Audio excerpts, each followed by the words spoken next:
We view our phones as inanimate objects, but when we see robots such as the Boston Dynamics machines that move with a motion that almost seems like an animal, that robot becomes alive. It's a much different sense than we get from looking at an iPhone. We feel more sympathy and connection towards that robot. Today's episode is about the distinction between inanimate machines and machines that seem alive. Pico is a robot assistant similar to Amazon Echo or Google Home. It was built by Abhishek Singh as part of his thesis. Abhishek wanted to explore the border between inanimate electronics and the electronics that we personify. Pico is a cylindrical tube that bends slightly, like the human neck. At its head, it has a smartphone-sized screen that displays GIFs to reflect its feedback visually.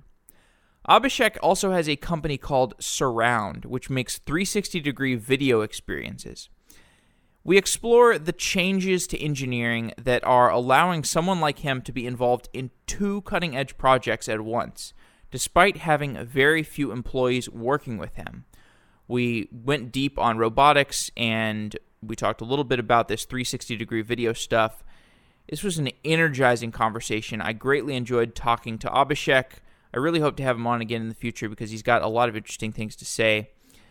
And we'd love to hear your interesting things to say. We want to get your feedback on Software Engineering Daily, so please fill out the listener survey. It's available on softwareengineeringdaily.com/survey. This is how we gather information to decide where we take this company. Also, Software Engineering Daily is having our third meetup, which is Wednesday, May 3rd at Galvanize in San Francisco. The theme of this meetup is fraud and risk in software, and if you're in the Bay Area, we would love to see you there. We're going to have great food, some great speakers, and a friendly intellectual atmosphere. You can find out more at softwareengineeringdaily.com/meetup. Now let's get to this episode.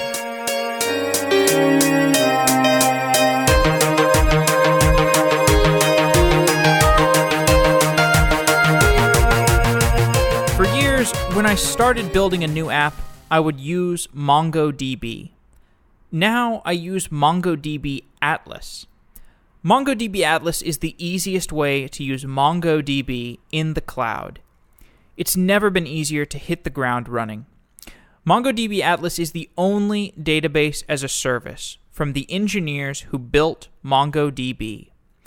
The dashboard is simple and intuitive, but it provides all the functionality that you need.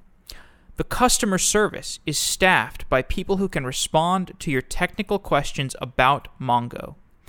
With continuous backup, VPC peering, monitoring, and security features, MongoDB Atlas gives you everything you need from MongoDB in an easy-to-use service. And you can forget about needing to patch your Mongo instances and keep it up to date, because Atlas automatically updates its version. Check out mongodb.com/sedaily to get started with MongoDB Atlas and get $10 credit for free. And even if you're already running MongoDB in the cloud, Atlas makes migrating your deployment from another cloud service provider trivial with its live import feature. Get started with a free 3-node replica set. No credit card is required. As an exclusive offer for Software Engineering Daily listeners, use code SEDAILY for $10 credit when you're ready to scale up. Go to mongodb.com/sedaily to check it out. And thanks to MongoDB for being a repeat sponsor of Software Engineering Daily. It means a whole lot to us.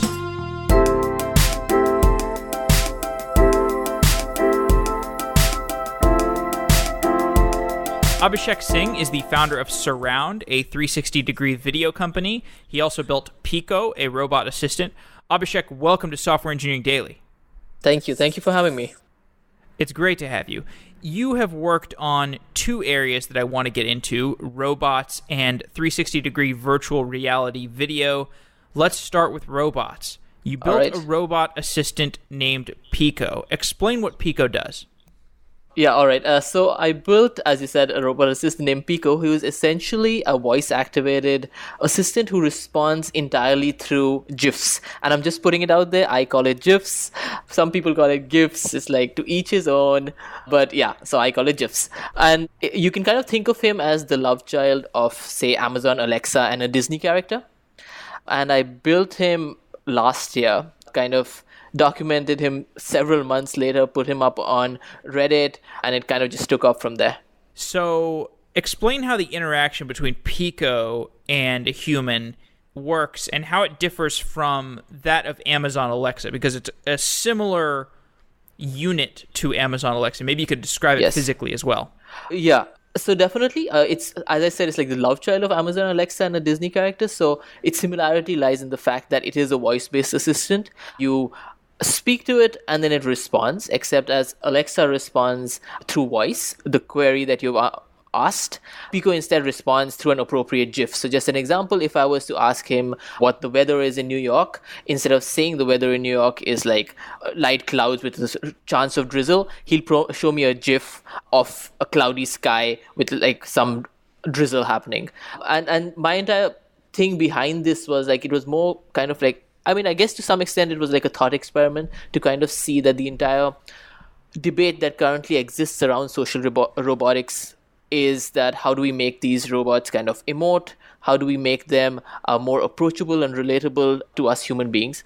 And I kind of thought that GIFs, on one hand, are kind of this universal language of sorts, and especially a universal language across the internet, and they're able to communicate everything from emotion to expression to information. So it would be kind of cool to see what a marriage of those two turns out to be. So how you would interact with him, as I said, is you ask him a command or you ask a query like you would to Alexa, and he responds with a GIF which is then displayed on what essentially is his face. So kind of to describe what he looks like, he's a relatively small desktop robot. He's like just over 8 inches tall.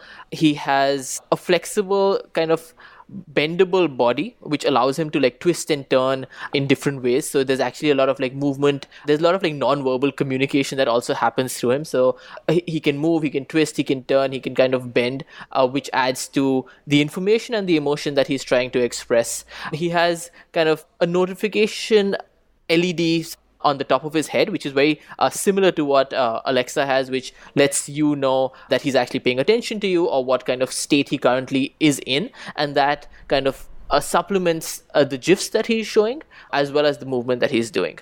You've added two modalities of interaction to the Amazon Alexa / Google Home model. One of those modalities is the visual GIF interface. It's a smartphone-sized screen that displays a pair of eyes. It looks like WALL-E almost. And when you say something to Pico, he will fulfill your request, but he'll also display the GIF, and he will have some physical movement. I know you spent a lot of time working on the contortion that if you just imagine like a flexible cylinder that can almost bend a little bit, and those emotional characteristics add a real degree of I don't want to say humanity, but I mean, I saw a video where you said that humans have an innate desire to connect with robots, and I am in complete agreement with this. I'm probably, my agreement, I agree with this to the degree that that goes beyond probably some opinions that I would feel comfortable expressing on the air. Yeah. you posed an interesting question, which is, why do we personify something like Pico, which is just a GIF interface that moves around a little bit? It's almost like a little animatronic thing.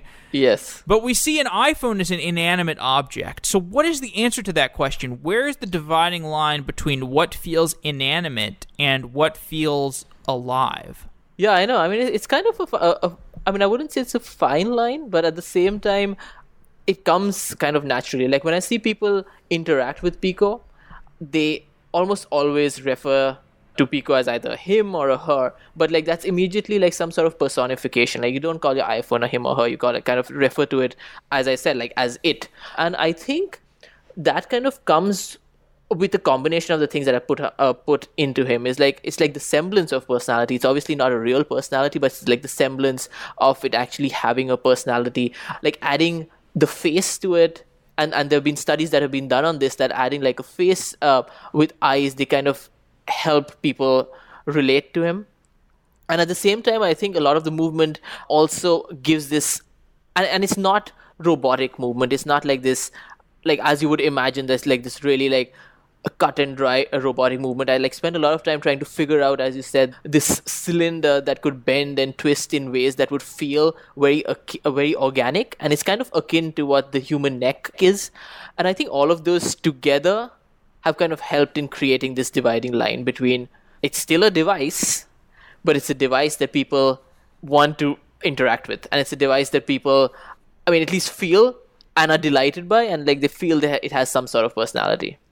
It's clear that from your thesis project, which is Pico, you were trying to accomplish a technical goal, which is this incredible feat of constructing from the ground up basically an Amazon Alexa style thing in terms of feature robustness and the hardware work you put into it, the 3D printing, all of the different components that you had to order.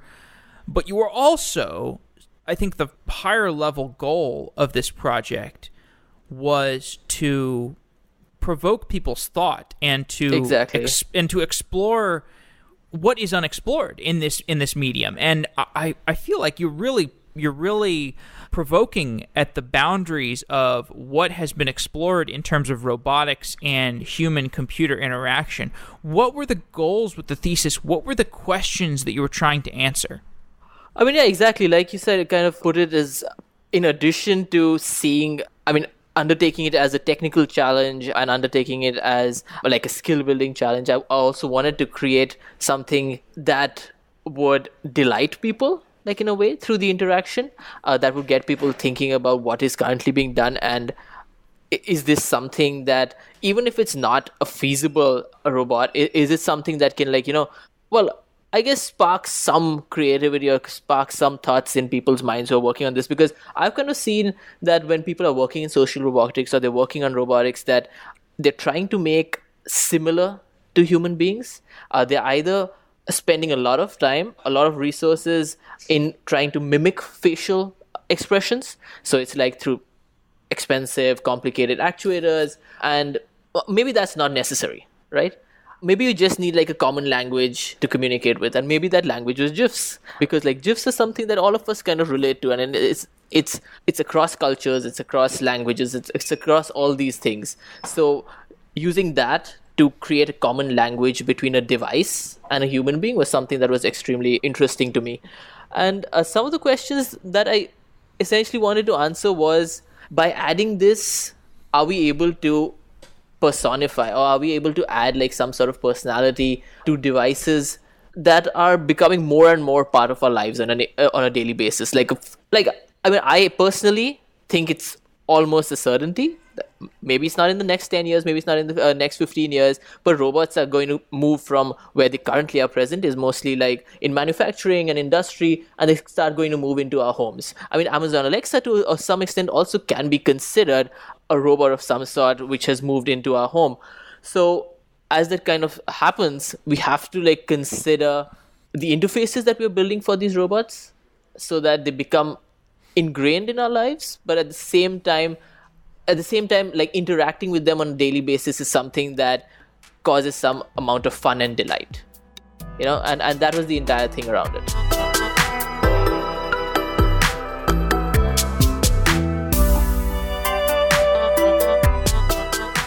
Flip the traditional job search and let Indeed Prime work for you while you're busy with other engineering work or coding your side project. Upload your resume, and in one click, gain immediate exposure to companies like Facebook, Uber, and Dropbox. Interested employers will reach out to you within 1 week with salary, position, and equity up front. Don't let applying for jobs become a full-time job itself. With Indeed Prime, jobs come to you. The average software developer gets 5 employer contacts and an average salary offer of $125,000. Indeed Prime is 100% free for candidates. No strings attached. And when you're hired, Indeed Prime gives you a $2,000 bonus to say thanks for using Prime. But if you use the Software Engineering Daily podcast link, you'll get a $3,000 bonus instead. Sign up now at Indeed.com/SEDaily. Thanks to Indeed Prime for being a loyal sponsor of Software Engineering Daily. It is only with the continued support of sponsors such as yourself that we're able to produce this kind of content on a regular basis.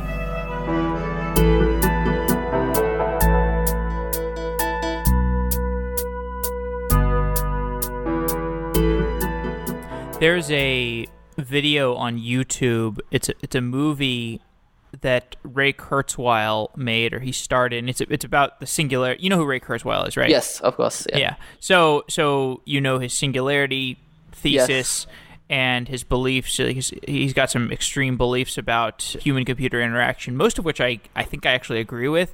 Maybe not the timeline so much, but one of the things that he said that has always stuck with me, he said in that movie, and you could find it, I think it's The Singularity is Near. I think that's the movie. It's like the movie version of that. But he talks about how robots are an artificial intelligence. It's not going to be this non-emotional entity. It's going to be an entity that displays a scope of emotion that is wider than any organism before it.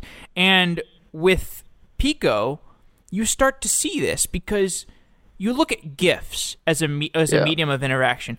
The GIFs, Giphy had this brilliant insight, which is that there are all of these GIFs throughout the internet. It's almost like been this compound interest function that's just been generating, GIFs and GIFs and GIFs. And then suddenly they realized, oh my goodness, there's this trove of GIFs. Why don't we just stand up a search engine in front of it? And they built $1 billion business by just searching through GIFs. But the consequence of that is we've suddenly got this media format, and we're starting to communicate with it. And the fact that Pico can query that search engine in probably a more sophisticated way than the average human can on the fly. I mean, if I say a query in your examples, I mean, you can tell me if I'm wrong, but in the examples I saw of you talking to Pico and Pico responding with a GIF, it seemed like Pico was really good at understanding the semantics of the query and responding with a GIF, and it would be like some really obscure GIF from Seinfeld or The Simpsons or something, and it would just be like, yes, you are capturing the moment visually in a way that no human would be able to. Like you would say something to Pico, and it would respond by fulfilling your command as well as displaying a clip from The Simpsons that's totally silent, but is not something that I would be able to exemplify through my own body language. So in some sense, this is the embodiment of what Kurzweil is talking about with the wider degree of emotional interaction that a robot can deliver, an artificial intelligence can deliver. Yeah, exactly. And even if you look at our own kind of messaging patterns, like from text, we're moving to emojis, and from emojis we're moving to GIFs, is just because they can communicate so much more in terms of expression and information in such a condensed package. And it's difficult to communicate sometimes emotions via text, right? It's difficult to communicate emotions via words. And imagine if it's difficult for us to do that, it becomes even more difficult for us to program robots to be able to do that. But using something as GIFs kind of gives them that ability. I mean, that ability still is not perfect. At times, I mean, it's not always that Pico shows the perfect GIF. Sometimes it might not be the case. But at the same time, because I have kind of built this bond with him, and because I kind of feel to some extent that he's just not just a device, I'm way more forgiving of the mistakes that he makes. And at times, I even enjoy the mistakes he makes to kind of see what the result is, coming out of it. Because something that I feel is, if you have an interaction with a device, the interaction is always consistent, right? You do X and you expect Y, and you always kind of expect Y. And similar with Alexa, you ask her something, she will respond with the same answer no matter how many times you kind of ask that question. The thing is, it's the same with Pico. Like, you will ask the question and you'll expect the similar answer, except the method of communicating that answer will be different. It'll be either a different GIF, it might be like a different movement, it might be something else, but that keeps like the novelty alive. And that also keeps like that fun and delight in the interactivity alive, which I also feel kind of like separates it. Let's talk about the tech stack behind Pico. Describe the hardware that Pico's composed of. Pico's brains are a Raspberry Pi 3, and he has two Arduinos, so Raspberry Pi 3 is basically like, as I said, the brain, and it controls everything. It has two Arduinos. The Arduinos are responsible for the actuation, so the movement, as well as the LED notifications. So the actuation is controlled by 6 servo motors, which are in the base, which essentially form a Stewart platform. And a Stewart platform is something that is used or was used a lot in like these flight simulator kind of seats that would allow 6 degrees of freedom. So I created like a really minified version of that and kind of stuck it into his body, which allows him to move with 6 degrees of freedom. In addition to that, there are 4 mics, and these are custom built microphones kind of placed around in an array, which allow him to kind of listen even if you're like speaking from like behind him or from the side of him. And there's a camera right under his face, and that allows him to actually capture GIFs. So you can like tell him to capture a picture, but instead of a picture, because he's completely GIF centric, he captures like a 3-second GIF, and then you can either share it or do whatever you kind of want with it. And his flexible body is actually made, so his entire most of the body is 3D printed, and the center cylindrical section of his body, which allows him to bend and move, is made out of like flexible fabric. What's the workflow for getting all of that hardware wired up properly and getting the 3D printing done? Because I assume as you were design, I mean, software people have it easy. For software engineers who like, you know, yeah, will pass judgment on engineering of other types, we have it easy because you just click build and it makes a new build and it's fine. It garbage collects the old one. That is not the case with hardware. Yeah, I know. I wish it was much easier to iterate on hardware once you make a mistake. But once you make a mistake with hardware and you've like printed that part, or you're like included that part, you're kind of just stuck with it. So I mean, there's a significant portion of software. I mean, not to be wrong, like without the software, the hardware is kind of useless, right? Because the software is what brings the hardware to life. But the hardware and the software kind of go like together. The hardware is kind of set in stone. Once you do that, you can keep improving on the software, but then the software is limited by what hardware you've kind of set in. So the hardware is kind of, the build process was definitely complicated. I think that the toughest or the most difficult or challenging part of the entire process was kind of balancing the sourcing of the parts with the design that I wanted, because sometimes parts that I wanted in the size that I wanted were not available. So I had to keep like kind of adjusting my design based on what was available, and at the same time kind of source these parts from like different parts of the world. At the end of it, I think I got like parts from I think 9 or 11 countries across the world. And I think balancing that, like figuring out the final design based on the parts that I had access to, was the toughest thing, because it was like fine balance. Okay, like this is the design I like, and this is the design I can achieve based on the parts that I have. But eventually I was really happy with the result.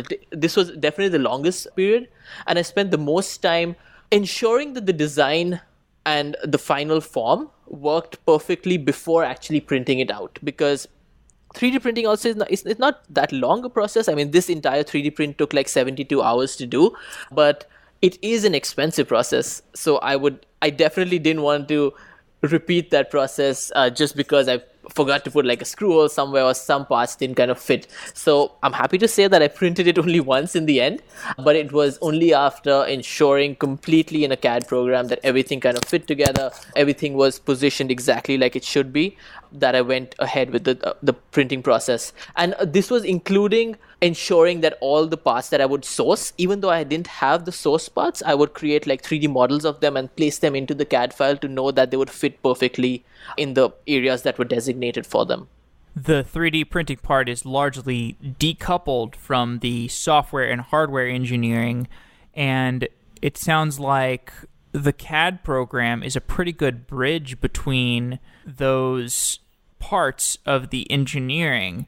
Can you describe how the CAD software integrates with the software and hardware design process? So for the CAD program, to be honest, like I did not have any experience with the 3D CAD program prior to taking on this build. So I kind of learned along the way. So there's actually, I mean, you can kind of, if you see some of the documentation online, you can see the progression of my skills through the build process. Like I started with basically placing simple cubes to being able to create the final form factor. But in terms of like integration, as I said, it was a fine balance between figuring out the parts that I have access to and the form factor and the size that I wanted. So the process was like, say I wanted to include like the Raspberry Pi and the two Arduinos and my custom printed circuit boards. I would create 3D replicas. I would create like 3D CAD models, replicas of the exact dimensions of all these parts.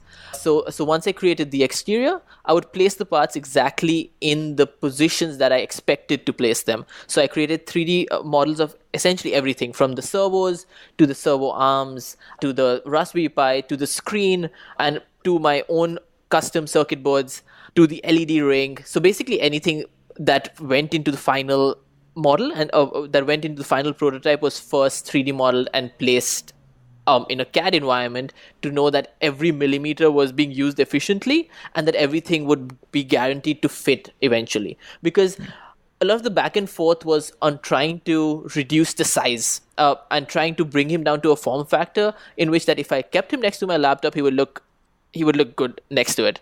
So I didn't want him to be too large. I didn't want him to be kind of too small. So it was just about shaving millimeters. And I started off by shaving centimeters, then shaving millimeters, and then just continue shaving till essentially everything can only fit if I put it in a certain way. And that's about it. You know, the use case. So when I first saw Pico, I was like, okay, this is some triviality. But the use case of having a little robot next to you on, you know, as you're working in front of your laptop or in front of your desktop computer, you know, I put my phone down in front of right next to my laptop because the phone is a great feed of things that are going on in my life. You know, you see that lock screen and it's just got all your notifications. And so, I assume you do something similar. You put your phone down right next to your computer, and when you get a little calendar buzz, you know, you don't have to context switch to another part of your workflow. You can just glance at your phone. Exactly. And so this is something where Pico or something like Pico could actually be really useful. Definitely. So that is why I've like kind of built in I'm building in a lot of these interactions, like kind of like just like a quick calendar notification or see whose email kind of notification kind of came in from. Because at the time that I was building him, there was feedback from some people that I should, instead of building him like the way I built him, like to be essentially an independent moving computer, except housed in this robotic kind of form, I could perhaps just make him like a holder for my phone, right? And put my phone into him and build an application just for my phone. But I felt that was kind of like restrictive because if I get a call, then I now have to reach into him, pick my phone out, and now kind of like speak on my phone. And that interaction just felt a little jarring to me. So I wanted him to be a completely independent unit, which would supplement a lot of the thing that we use on the phone, like just like a quick glance, except provide those same notifications, provide that same information in a more fun and engaging way, you know? So we have him kind of sitting there. I'm still doing my work. He's keeping track of also the work I'm kind of doing. So at the same time, I'm also like building in the thing that he knows when to disturb me, or he knows when I should not be disturbed. And that's something that perhaps a phone might find difficult to do. What's the software stack? So the software stack he's built completely using web technologies, but it's packaged using this application by GitHub, which is called Electron, which allows you to use web technologies to build essentially native apps. So since he's running on a Raspberry Pi, it's Electron is then compiled to be like on a native Linux application.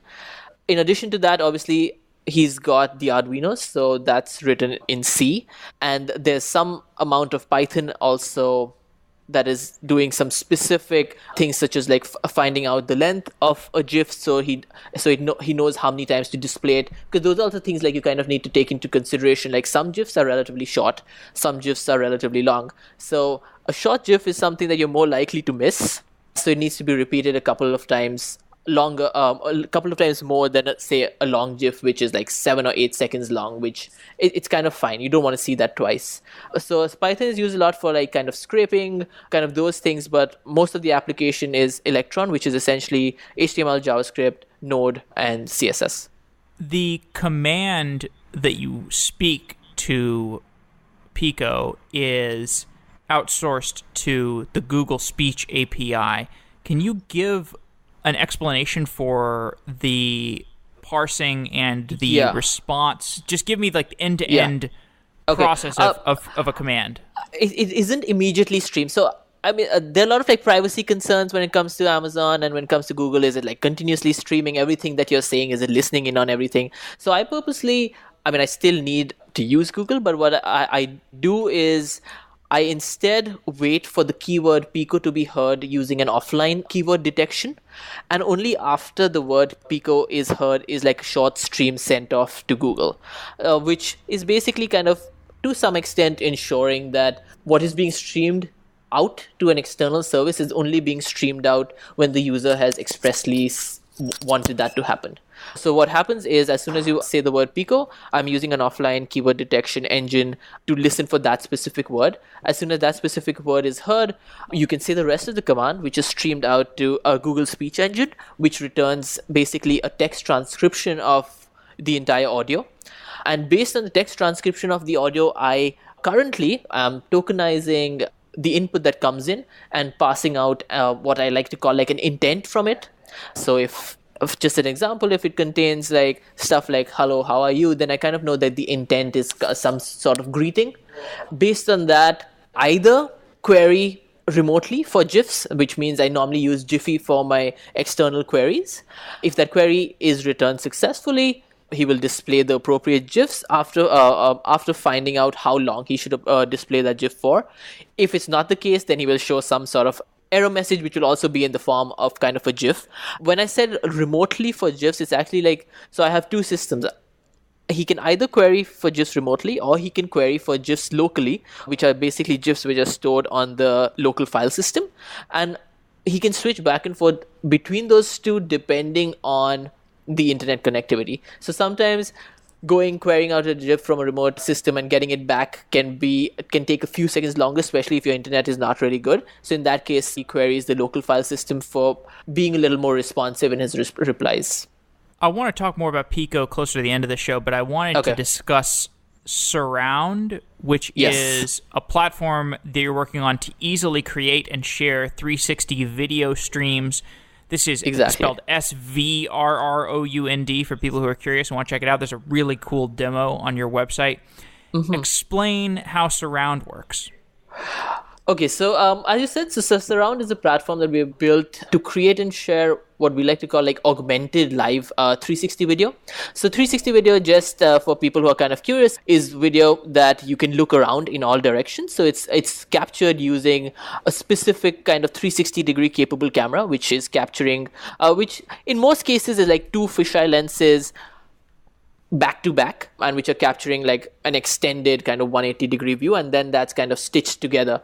So we have kind of created this platform that allows people to live stream quickly. So you can kind of think of it, you can kind of think of it like a Periscope for 360, except that it's not just about streaming it live, but it's also about augmenting what you're streaming live. So we've built an extremely simple kind of like simple to use a web toolkit which allows people to augment the stream in real time as they're streaming it out. So you can like layer the stream with, because the thing with 360 video is that it gives you much more real estate as compared to 2D video. And the other thing that it does is that it puts the viewer in control as compared to what we're normally used to, in which this person who's streaming or the editor is in control of what you kind of see. And the fact that it gives you access to so much more real estate is that you can utilize that real estate in creative ways depending on what you're kind of streaming out. So we give people like the tool set to be able to augment and utilize that 360 space. So just as example, you can embed rich text into the entire scene. So another example, like if you were to say create like a virtual newsroom of sorts, right? You could essentially embed virtual screens in the entire 360 studio that you're streaming out of. Some of the streams could be showing infographics, some of the streams could be showing other live streams coming out from the field, some of the streams could just be showing images which are being sent in by users, and all of this is also then supplemented with like say a live chat of people who are then viewing what is happening. They can interact directly with the streamer and get like a response practically like in real time. So like the use cases for this kind of plenty. It's just a completely new medium, and people are kind of still figuring out what they can do with it and how they can kind of utilize it. But we want to make the creation and the distribution of this kind of content, which is like interactive, immersive, as easy for people as possible.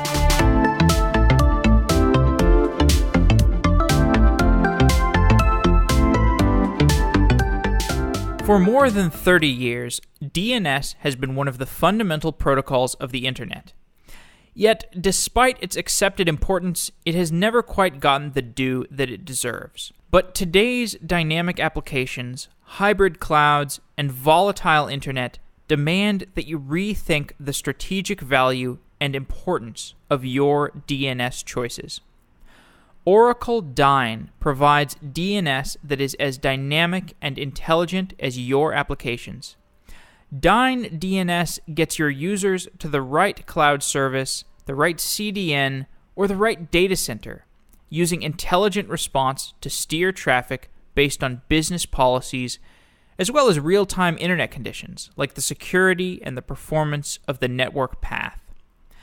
Dyn maps all internet pathways every 24 seconds via more than 500 million trace routes. This is the equivalent of 7 light years of distance, or 1.7 billion times around the circumference of the Earth. With over 10 years of experience supporting the likes of Netflix, Twitter, Zappos, Etsy, and Salesforce, Dyn can scale to meet the demand of the largest web applications. Get started with a free 30-day trial for your application by going to dyn.com/sedaily. That's dyn.com/sedaily. After the free trial, Dyn's developer plans start at just $7 a month for world-class DNS. Rethink DNS. Go to dyn.com/sedaily to learn more and get your free trial of Dyn DNS.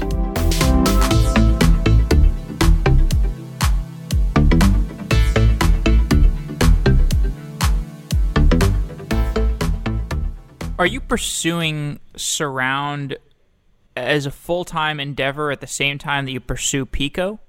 Yes.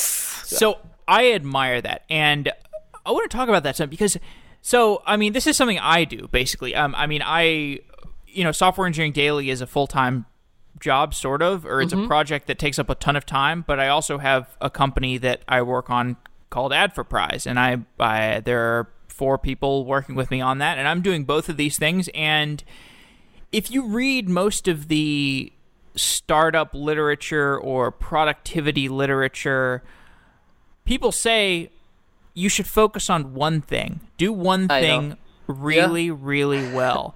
But I've heard that a lot. Yes. So for many people, I think for many people that does make sense. Like if you feel like you can't get your footing in life, yes, focus on one thing.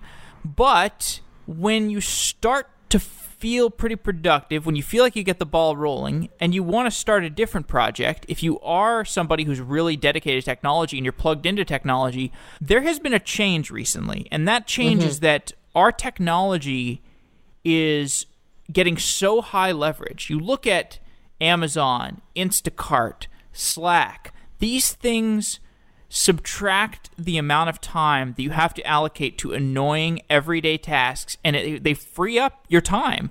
You can outsource really annoying stuff. Uber is another thing. You can outsource driving, and with that freed up time, you can do more.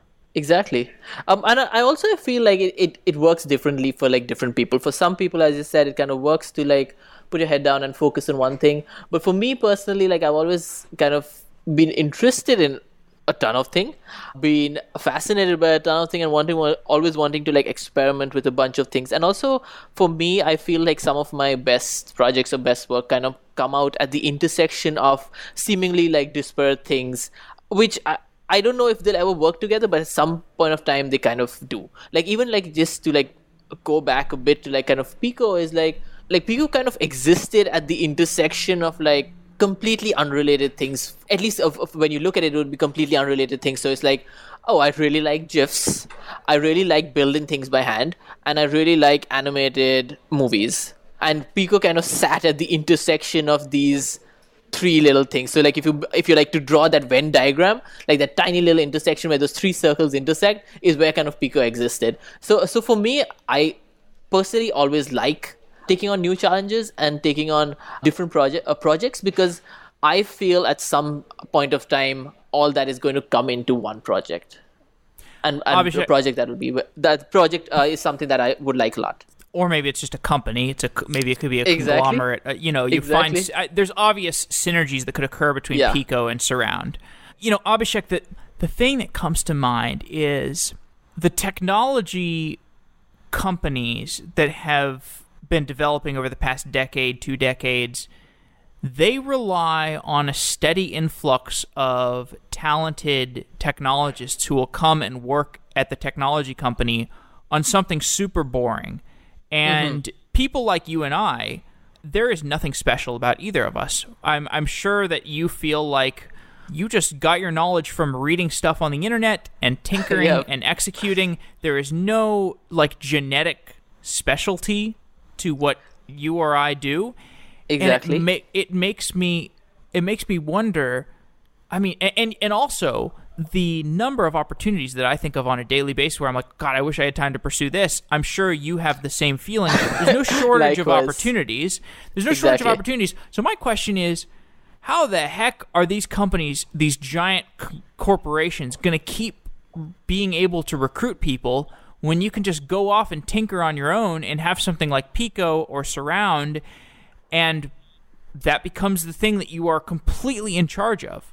That's definitely the thing. I don't know how these companies can obviously attract a lot of talent, because I guess to some extent, I wouldn't say all the projects that they're working on are boring, and I don't think everybody who goes in there doesn't get some say or some kind of ownership over what they're kind of building. At the same time, like, you have to kind of pay the bills, right? So it's not, in an ideal world, it would be great if everybody can just kind of work on the things that they're passionate about and earn a living from it. But I don't think that's always the case.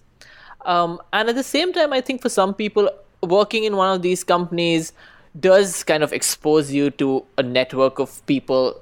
A really good network of people, a network of like kind of smart people, and also just you can do it two ways. Like, you can either spend 2 years tinkering around, figuring out stuff for yourself and learning there, or as most people do, is you kind of learn on the job. So again, I think it's like different strokes for different people, basically.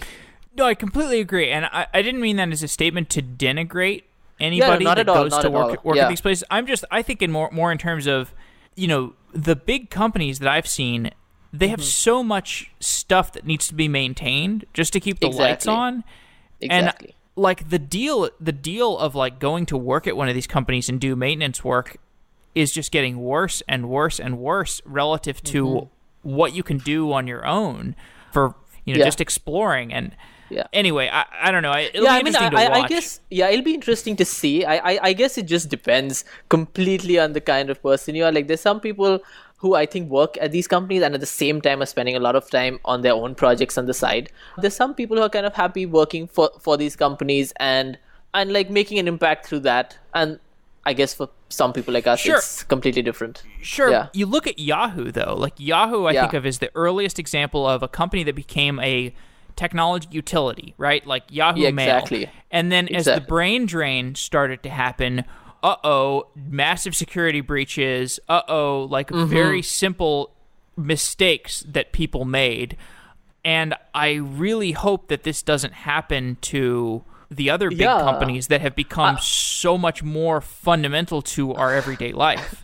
I know. It kind of feels like the world's just made up of a couple of monopolies at this point of time. But yeah, it's kind of true. But I guess a lot of that also depends on, I think, one is if they continue innovating at a pace. Like, I feel if they stop innovating at any point of time, that's kind of like a death blow to them.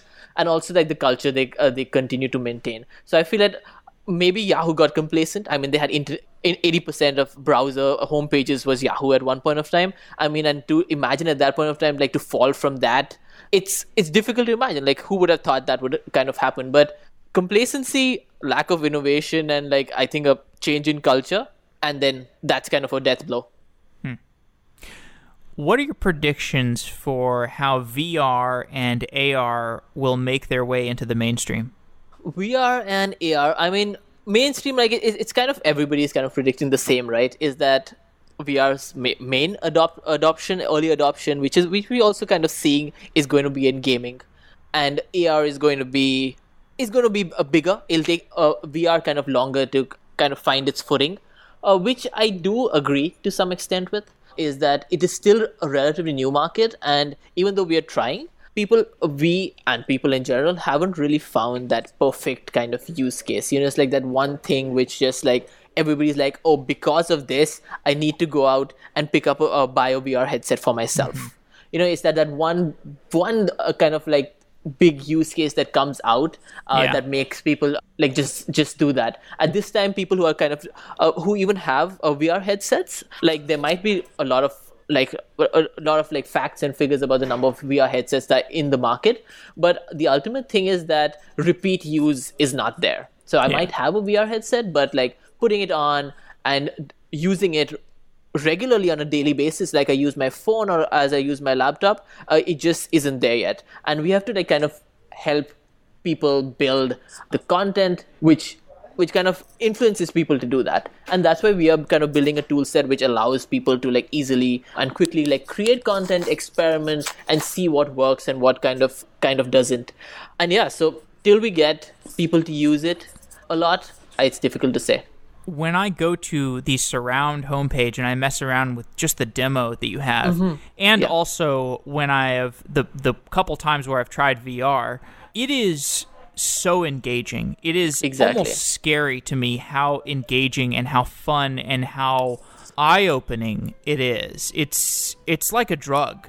Yeah, I mean, I've spoken to like a few people and they've said exactly this, is that it's like it's like the first time you put on a VR headset or the first time you kind of see something, like it's like a completely wow moment. Like it's something you haven't seen in a really long time or you've never seen in your life, right? Yeah. It completely like blows you over. I would describe it as an almost religious experience. Exactly. But the thing is, like when you come back next and you're shown the same experience, it's not blowing you over anymore. Now you want to see something more. And that's where the problem of content comes in, is that until there's good content, which people are like willingly putting on the headset repeatedly on a daily basis, that's where I personally feel the industry is kind of lacking. Of course, content is a feasible problem content to solve. Is king. Exactly. Yeah, I mean... Go ahead. Well, I was just going to say, content is an easy problem to solve. Utility is a bit harder, but I think you'll agree with me that the utility of VR will emerge eventually. Perhaps... Yeah, definitely. Perhaps after... I feel like there's still like some maybe rendering issues that VR has to overcome, or maybe we need WebAssembly to get these things smoothed out. What about AR? I don't think technology is going to be the limiting factor. Okay. Like technology is something that can be overcome, right? Like the amount of billions of dollars of money and resources that are being put in by the largest companies in the world. So I don't think that is going to be a factor. It's ultimately what the consumer kind of likes. If you can create something that delights the consumer, and if you can create something that continuously brings them back, then that's what they're going to do. Abhishek, I can tell you think a lot about where we're going and where these technologies asymptote towards. The questions I have been asking myself a lot recently are, what are the fundamental cultural practices that are going to change when we get things like artificial general intelligence that seems human-like or beyond human, robots that are implementing that artificial intelligence, fully immersive VR, along with utilities to make that VR practical, augmented reality.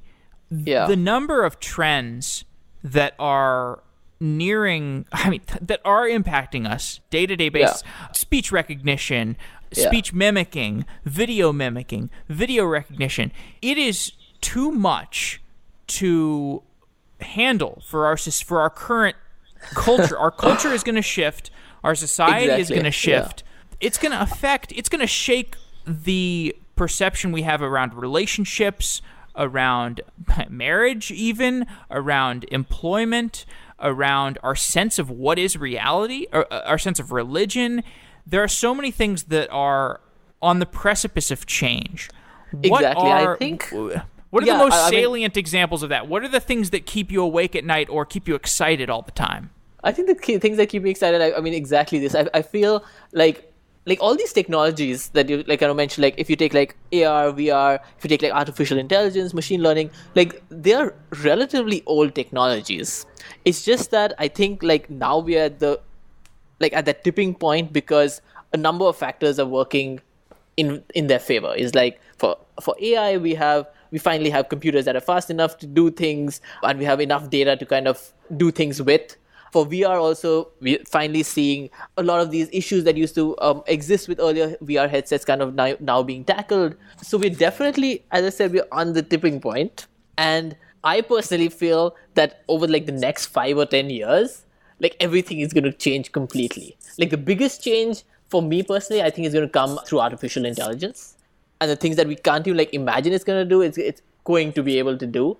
VR and AR, yes, definitely, it's going to change completely, like the way we kind of work, the way we kind of engage, the way we kind of even like something like maintaining long distance relationships, or like being able to like kind of teleport ourselves into locations that we never thought were previously like imaginable. So maybe it completely changes the way we travel or experience things, or like go to concerts or go to like sporting events. And even like in terms of like AI, maybe it's not robots in the next 5 or 10 years entering our homes, but just I think like the proliferation of AI in all the products that we use will completely lead to like a new form of interaction in which maybe we don't even have to click a button anymore to ask for something. Maybe we just like shown the information that we need at that specific point of time.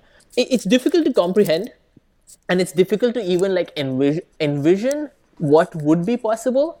All I can say for sure is that what we are seeing today and what we'll see like 5 or 10 years from now will be, it's kind of like seeing an iPhone compared to a flip phone from like 10 years ago. That's what I feel would be the change, like in not only like in the internet, but in all of these technologies. Right. And when I think about how this changes my everyday behavior, I think about things like getting a mortgage, or investing in retirement, or marriage. These sorts of long-term commitments that are based on a world that will no longer exist in 5 or 10 years.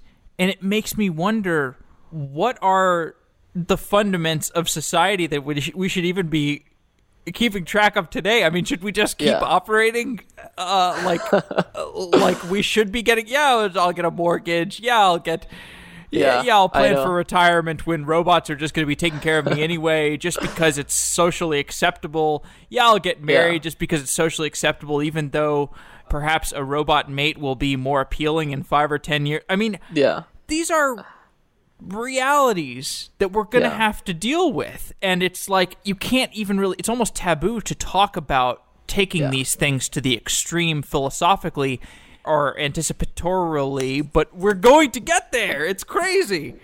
I mean, it's super exciting. Like, at the same time, like, there's a completely, I know it's a valid point of view, is that it's going to completely change the entire job market. Like, it's to completely change the entire employment market. It's going to make jobs that are currently necessary completely redundant. And it's going to affect employment like something we probably never like seen before. But at the same time, I kind of feel that, okay, if it's going to affect employment in that way, it's going to not only create new jobs which will emerge out of this entire thing, but it'll also free up people, like you said, like Uber, Instacart, Amazon. They're like freeing you up from like mundane, repetitive tasks. It's going to free up people from all these tasks that they're now free to completely devote their energies and creative pursuits towards their passions.